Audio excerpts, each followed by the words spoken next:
eto na, si former Secretary Babe Singson. Hello, Secretary. Yes, magandang umaga sa inyo, Ted. At salamat. Mahirap naman tanggihan ikaw. Suki ka na. Kasama po si Maricel Halili, yung ating pong Malacanang correspondent this morning. Magandang umaga Go po. ahead, Maricel. Okay. Hi, Secretary. Magandang umaga. Hey, Maricel. Opo. Sec. Kumusta lang kay DJ Chacha? Oo. Si Chacha po ay nag-ghost hunting. Pinangunahan na yung pag-hunt sa mga ghost. Dami, Secretary eh. Pero, Sec, kamusta? Nabago na po ba yung inyong isipan tungkol po dito sa pagtanggap sa pwesto ng DPWH? Lalong lumalim yung hindi. Bakit? Bakit naman, Sec? Dumadami yung kalaban, mahirap. At siguro nga, Sec, isa dun sa pinakabagong development. Ito tong kakabasa lang namin yung confirmation ni Congressman Leviste na meron palang nagtangka talagang manuhol sa kanya na isang district engineer. Noon po bang panahon ninyo, ganito rin kagarapal yung ilang mga district engineer para lang matabunan yung mga anomalya? Hindi pwede sa akin yan. Opo. Yes, sir. Opo. Sandali lang po. Sir, we beg for your understanding. Sorry po, meron na kami problemang technical. Inaayos lang po namin. Kami po humihingi ng pangunawa sa inyo, Sec Babes. Ha? Pasensya na po. Meron lang tayong reverb na nangyayari ngayon parang dito. umi-echo eh. Opo, opo. Ayan, sige. So, Okay na? okay na ba tayo? Please, para hindi naman nakakahiya sa ating panauhin na napakaraming lakad kahit na pista opisyal at tumugon sa ating imbitasyon. Okay. Ayan. Okay na ba Ulit. tayo? Secretary. Kasi kung hindi, magte-telepono tayo dito. Alright, Sec? Opo. Hindi ka nyo uubra nung panahon po ninyo. Pwede ho ba natin ikumpara lang kasi nung panahon po ninyo, 2016 to 20, I'm sorry, 2010 to 2016. So, ano ba ang kaibahan nung panahon na iyon, sir? Well, unang-una, lahat ng mga district engineers at saka assistant regional at saka regional directors may pinagdaan ng pagsusubok. In other words, I never accepted people from outside. It was always promotion from within. So kung may bakante dyan, kasi rinishuffle ko talagang silang lahat eh. No? Yung mga tulisan na dinatnang ko dyan, pinag-retire ko. Out of compassion, sabi ko, mag-retire na lang kayo. Otherwise, pag may nakita akong anomalya sa distrito nyo, ikakasuhan ko kayo. So marami nag-retire. Siguro, I was able to replace close to 25% of the staff. No? Otherwise, hindi mababago yung kultura eh. No? So, madalit sabi, yung mga bakante, we posted them and then we opened it to anybody who felt he was qualified dito sa probinsya ito. May open district engineer, assistant district engineer, and so on. No? And then they went through qualification exams. So hindi pwede yung kung saan-saan lang manggagaling. I never brought in a single person na maging staff ng DPWH except for my security and driver. Yun lang. Pero, Sec, puntahan ko po yung sinasabi ninyong mga tulisan na 25% nung panahon ninyo. Kasi po kung ibabangga po natin siya doon sa mga inihayag ni Senator Ping Lacson doon po sa kanyang privilege speech, yung mga scheme ba na sinasabi, ano po yung kaibahan noon pong panahon ninyo na dadiscover ninyo na mga anomalya at kalokohan nito pong mga tulisan na tinatawag ninyo doon po sa mga naibulgar ni Senator Ping Lacson? Or kumbaga pareho rin ba yung kanilang mga style? Hindi, mas matindi ngayon dahil meron ng tinatawag ghost project, meron pang half ghost na project. Sabi ko, ano yung half ghost? Yung paulit-ulit na pinopondohan. Samantalang nung panahon po ninyo, ano po yung usually na ginagawa at nahuli nyo tong tulisan na to? Well, yung mga nangihingi, yung mga ganyan, dati normal kasi yan. No? So, pagka may birthday ni ganito, nako, piyesta yan. No? Madali na lang magpadala ng 10 lechon sa isang district office o sa regional office, no? So, yung ganon, no? Pero unang araw ko pa lang, may nagdala sa akin ng hindi ko alam. Ang sabi nila, 5 million daw para lang bayaran ko yung right of way. Sabi ko, palabasin nyo na yan at wag nyo nang pabalikin dito. Tapos tinanong ko kagad, sino yung mga nakausap na niya? Lahat ng kinausap niya dati at nakakausap niya, pinagtatanggal ko din yun. Mhm. Alam nyo, ang dali-dali naman tracing ngayon. No? Sinabi na ni President Bongbong, 15 contractors. Eh di hanapin na lang ng DPWH kung sino yung mga nag-approve niyan, nag-inspection niyan, at nag-approve ng bayad, pati COA. Bakit walang inspection? Mm-mm. Mm-mm. Matitrace yan. May paper trail eh. Alangan namang yung bayaran niyan, walang dokumento. Mhm. Pero, sir, sabi nga po ninyo, matitrace yan, may paper trail, pero gaano po ka-posible yung sinasabi ni DPWH Secretary Manuel Bonoan, nakausap po kasi namin siya noong Friday, na sinasabi niya, nito lang niya rin nalaman na meron palang problema dyan sa DPWH. He was not aware doon daw sa mga nangyayari doon sa mga nasa ground. Gaano po ka-posible Kasi yun? ganito kasi yung nangyayari dyan. No? Meron sinasubmit ang DPWH sa program of work for every budget year. No? So bubuin nila yan at isasubmit nila sa cabinet, sa NEDA, sa DBM, and then magkakaroon ng what is referred to as National Expenditures Program. Pipirma ni Pangulo yan, isasubmit sa Kongreso. Okay. Pagdating sa Kongreso, andyan na yung mga insertions na sinasabi. Kabisado ni Senator Ping yan dahil nung panahon ko, si Senator Ping, yan na yung kinukutkot. Ano nangyari dun sa sinabit nyo at lumabas na appropriation? Bakit ang daming pork barrel? Diyan na yung nagka-umpisa niya mga pork barrel na yan. No? So, sa madalit sabi, nag-submit ang DPWH ng NEP, National Expenditures Program. Lumabas sa Kongreso, General Appropriations Act, Budget Ceiling. So, from 900 billion, lumabas almost 1.1 trillion. So meron ng nadagdag insertion na 200 billion. Hindi lang pala yon. Dito nagka-problema si Secretary Bonoan.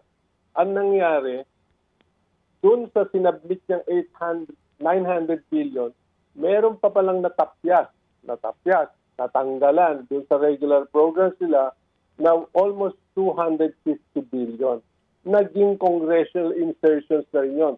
Tinanggalan ng 250, dinagdagan. So lumabas na 1.1 trillion. Pero lahat ng 450 insertions na yon dahil hindi kasama sa programa nila yon. So may mga lumusot na mga project at the district engineer level na hindi dumaan, walang basis, hindi dumaan sa central office.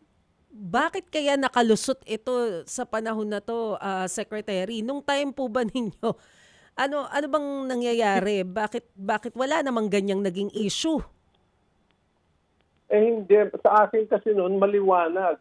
Usapan namin ni Speaker Belmonte at ni Majority Speaker Boyet Gonzales, ito lang ang pwedeng ilagay. National Roads and Bridges. Para ganun, maayos ko yung buong National Road Network at saka mga tulay nationwide. Yan, number 1 program. Pangalawa, flood control program dapat kasama sa what we call master plan. No? Merong master plan yan. At saka specific intervention for critical flood-prone areas. Flood control program, FCP. Pangatlo, yung tinatawag naming convergence program. Ano yung convergence program? Yung convergence program, kasi Department of Tourism, magde-develop sila ng tourism destination, hindi man lang sinasabi sa amin, paano kayo, anong kasing-kaling nandiyan? Barangay road, airport, ganun din, seaport, ganun din. So sabi namin, pwede ba ibigay nyo sa amin lahat ng pangangailangan yung construction at major dito yung DepEd, lahat ng school buildings si Secretary Armin.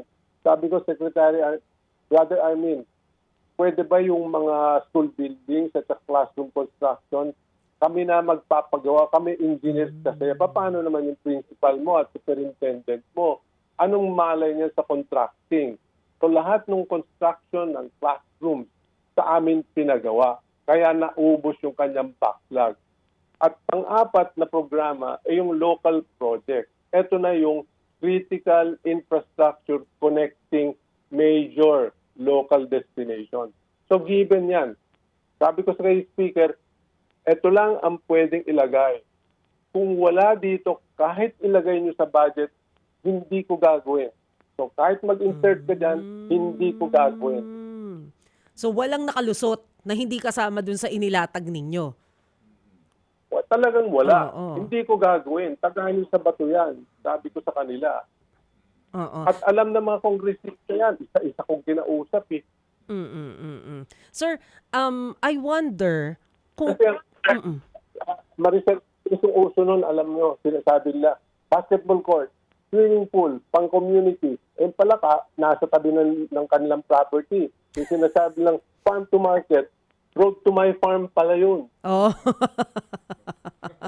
Hindi pwede yun. Oo. So, Secretary, paano po nangyari na kasi sabi ninyo, pag upo nyo pa lang, yung mga tulisan doon sa DPWH, which is 25%, pinag-retire nyo agad. Ano po ang nangyari? Bakit kaya hindi siya nagawa ngayon? Ano po bang naging style nyo noon? Bakit natukoy nyo agad kung sino tong 25% na to? Alam nila, kilala nila, among themselves, ang pasok nila sa akin, sir, nahihiya kami magsuot ng ID pag sumasakay kami sa jeep. Dahil kala nila lahat kami magnanakaw. But there are so many people in DPWH who are career and professional engineers. Kawawa sila because of a handful. No? So sila din ang nag-identify. From USEC down niya. Hindi lang district engineer. Nag-umpisa ako sa itaas. Hindi ko tinanggap yung anong tawag nila, yung reassignment. Hindi ko tatanggap yung reassignment. Ituro nyo at akong bahalang magtanggal dyan. So I had the full support of President Noynoy at binigyan ako ng DBM ng early retirement program. So sabi ko, mag-retire kayo, yan ang package nyo. Kung ayaw nyo tanggapin, pakasuhan ko kayo. Oo. So, nakikita po ba Hindi lang corruption yan, ha? Pati na yung mga illegal relationship.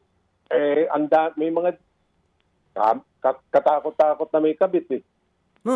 Kasama pati kabit. Okay. So, Secretary, you're saying na dapat makinig lang, matutukoy din sa loob mismo ng DPWH kung sino yung mga palpak.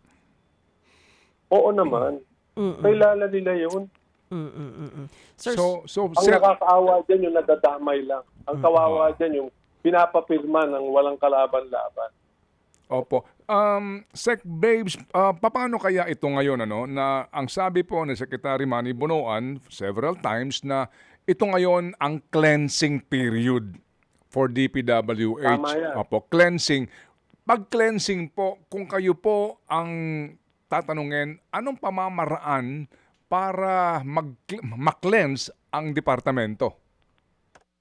I will start with the project done by the 15 contractors. Total, binanggit na yung pangalan kung sino yung mga 15 na yan. So tignan natin kung sino yung mga nag-approve ng project yan at nagsama sa GAA. Sino yung nag-inspect supposed to be? Sino yung nag-approve for payment? Sino yung finally tumanggap ng project na tapos na? Yung pala wala. May paper trail yan. Hindi pwedeng walang dokumento yan, nabayaran eh. pero Sir, saan kaya nagkakamali yung current administration? Bakit ang tagal?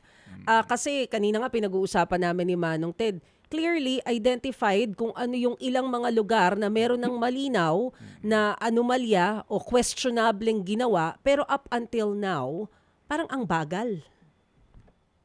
Well, let's face it, kailangan katambak na abogado dyan. Kailangan kumilos ang ombudsman, kumilos ang COA. Okay. Opo. Kasi Sec, lahat yan plunder eh. Above 50 million lahat yung nakawan eh. so sa kumbaga, Sec, sa ngayon pa At lang po, kung plunder yan, Ted, pati yung private sector damay. opo. Sec, so kumbaga ngayon nga na-identified na itong mga to, ang suggestion nyo po, unahin na sila. Kumbaga, ano po, dito sa... opo, go Oo ahead. naman. Mm-mm. Tama, oo naman. Nandiyan na sila eh. Identified na. Paghahanap ka pa ng iba. Kailangan may masampulan na kasi. At I think, in fairness, sinabi ni Secretary Bunoan, ginagawa na nila. Okay. Yung pong blacklisting issue, Sec, nung panahon nyo ba ganon? Kasi ngayon, pag tinanong mo ang kasalukuyang liderato sa departamento, yung palang blacklisting nila, 1 year lang. And afterwards, pwede na ulit makipagtransaksyon. Parang may misnomer, no? Parang iba yung band, iba yung blacklisting. Sa ngayon po, puro lang daw blacklisting. Nung panahon pa ninyo, ano ba ang definition ng blacklisting? Ay, blacklisting yan na forever habang nakaupo ako. Hindi lang 1 taon yung blacklisting. Opo.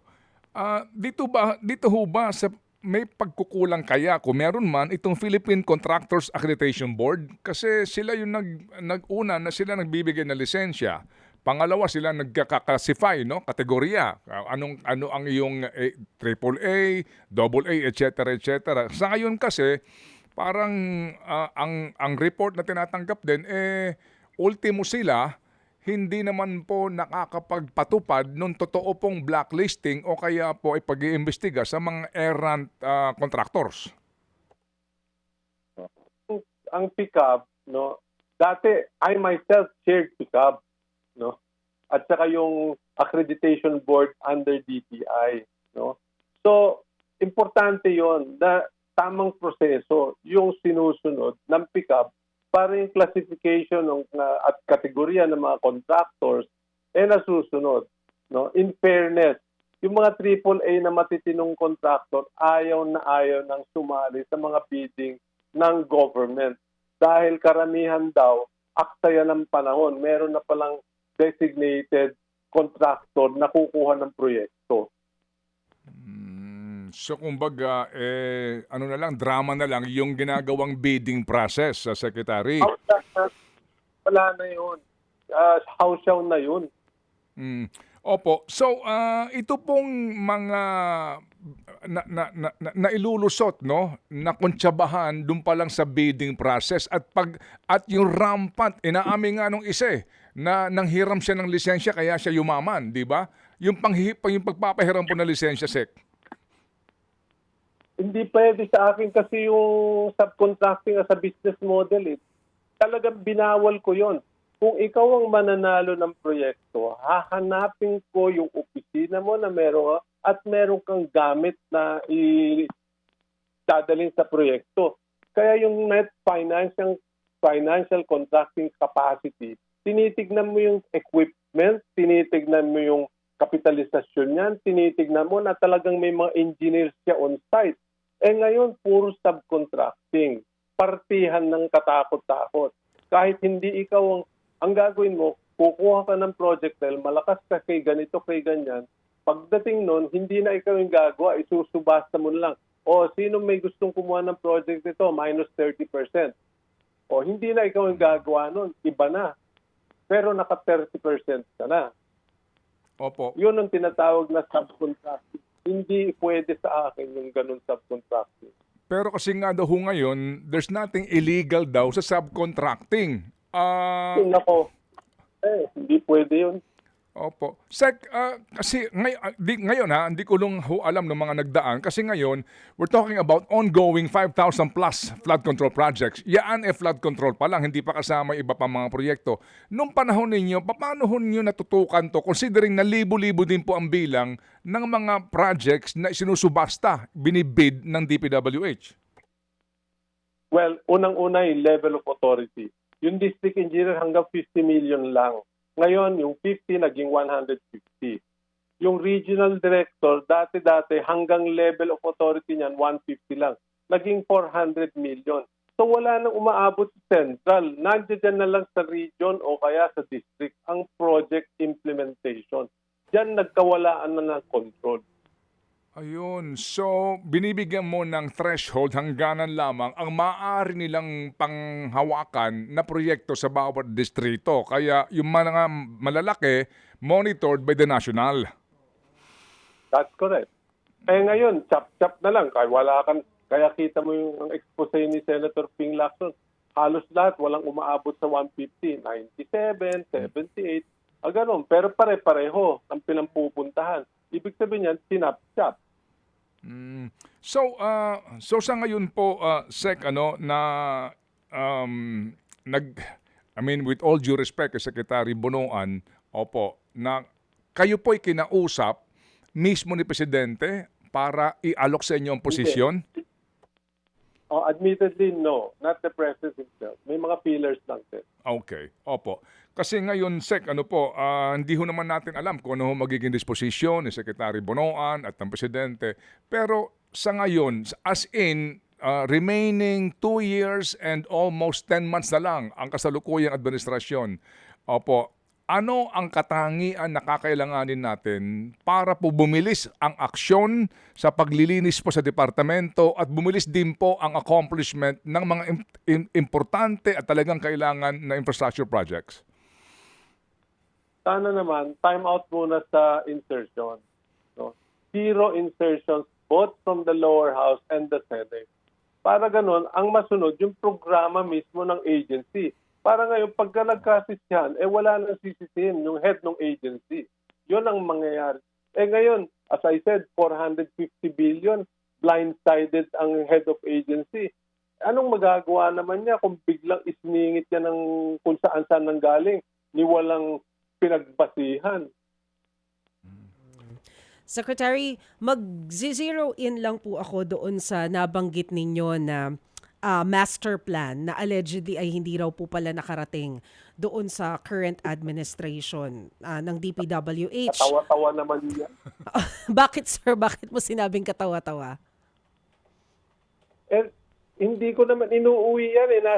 Nasa department yan. Tinurn over ko yan. Yung master plan for the 18 major rivers, nasa department yan. Ang naghanda niyan, department plus consultant. So, andyan yan sa department.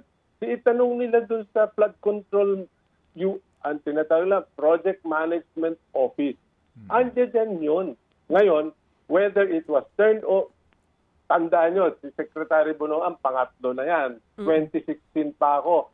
15 years ago. Ba't sa akin nahanapin na wala? Di itanong nila dun sa sinundan nila. Opo. Pero di ba Sec 2014, I clearly remember, meron kayong ipresenta na Metro Manila. Di ba nag-launching pa nga kayo sa Congress, napanood po natin yon. Klaro, at gumasta kayo ng malaki for the study. Correct. Yan yung Pasig Marikina Flood Control Master Plan. Nag-umpisa kami sa Manila. Meron nga kaming rineject na foreign assisted na maglalaro ng putik sa Laguna Lake. I remember. So, Opo. kahit na anong dredging, it has to be systematic. Hindi pwedeng political jurisdiction ang mga projects na yan. Naggawa ka ng dike dito sa jurisdiction ni Congressman A. Paano sa Congressman B? Pagdating ng tag-ulan, yung putik ng galing sa taas, bumaba, uulit ka na naman. Hindi ganun. So, Kaya namin, tandaan mo, look at the Pasig Marikina River. Both sides may service road. Sabay-sabay namin inalis yan. Pinakiusapan ko at buti pumayag si Secretary Abad at si Pangulong Noynoy. Sabi ko, boss, kung hindi ko gagawin to, taon-taon, yung mga informal settlers sa tabi ng Pasig River at Marikina, taon-taon sila yung sasalbayin mo. Pwede ba one time, lilinisin ko yan, bigyan mo ko ng rental subsidy, ang tawag namin. Dinausap ko Secretary Soliman, Dinky, wala akong ground forces. Pwede ba bibigyan natin ng 600 pesos rental subsidy lahat ng mga informal settlers equal to 1 year. Alis kayo on a certain date. Double dosirin ko lahat ang nandiyan dyan. kunin nyo na lahat ng kailangan nyo, tabla, yero, kung ano man ang nandyan. Kung hindi, bulldozer yan. Sabay-sabay kayong aalis. Kung hindi, walang mangyayari sa proyektong ito dahil sungki-sungki ang ire-release ng mga informal settlers. Merong sasabihin, Sir, magpapasko na, pwede ba dito kami magpasko? Paano yung New Year? Paano yung Semana Santa? Puros ganyan ang kwento nyo. O kaya, Sir, yung anak ko dito nag-aaral, pwede ba patapos ko lang? Paano yung susunod mong anak? Di ganyan na naman ang kwento mo. Hindi pwede sa akin yun.